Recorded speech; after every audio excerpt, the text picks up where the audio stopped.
হাই, মই আজি এটা মিনি ব্লগ বনাবলৈ চেষ্টা কৰিম। নাজানো কেনেকুৱা হয়। আৰু মই এতিয়া সাজি কাচি পূৰা যাব ওলাইছোঁ এখন বিয়ালৈ। মোক কেনেকুৱা লাগিছে প্লিজ কমেণ্ট কৰি জনাব। আৰু এতিয়া মোৰ লগত বিয়ালৈ ব'লক। বিয়া আহি পাই গ'লোঁ, একে ধুনীয়াকৈ সজাইছে।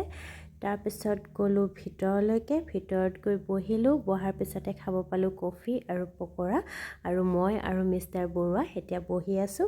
আৰু আগফালে আছে আমাৰ ধুনীয়া কইনাজনী, ধুনীয়া লাগিছে, আপোনালোকক দেখাই দিলোঁ। তাৰপিছতে খাব আহিলোঁ। খোৱা সময়ত ঢেৰ লাইন পাতিলোঁ, সেইকাৰণে ভিডিঅ' কৰা নহ'লে। তাৰপিছত বহি খাই আছোঁ এতিয়া দৈ আৰু মিঠাই। আৰু সেইখিনি সময়তে আহি পালে মোৰ লগৰ এজনী আৰু লগৰ এজন মোৰ ষ্টাফৰে হয়। তাৰপিছত সিহঁতে খালে। খাই উঠি আহিবৰ সময়ত মই খালোঁ ফুচকা। ফুচকা খাই বহুত ভাল লাগে, একেবাৰে 6-7টামান খালোঁ আৰু ভাল লাগিলে আৰু ফুচকাকেইটা খাই। তাৰপিছত আহিলোঁ বাহিৰলৈ, আহি অকণমান ষ্টাইল মাৰিলোঁ, ফটো উঠিলোঁ লগৰজনী আৰু মই, আৰু অকণমান ভিডিঅ' বনালোঁ আৰু ভাল লাগিলে। তাৰপিছত আহি পালোঁ ঘৰ।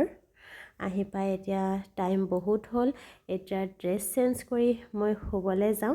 আৰু মোৰ যদি মিনি ব্লগটো ভাল লাগিছে তেতিয়াহ'লে প্লিজ লাইক কৰিব আৰু ছাবস্ক্ৰাইব কৰিব। আৰু পিছলৈ যদি মই মিনি ব্লগ বনাব লাগে তেতিয়াহ'লে কমেণ্ট কৰি জনাব। আৰু এতিয়া আহিছোঁ, বাই, গুড নাইট।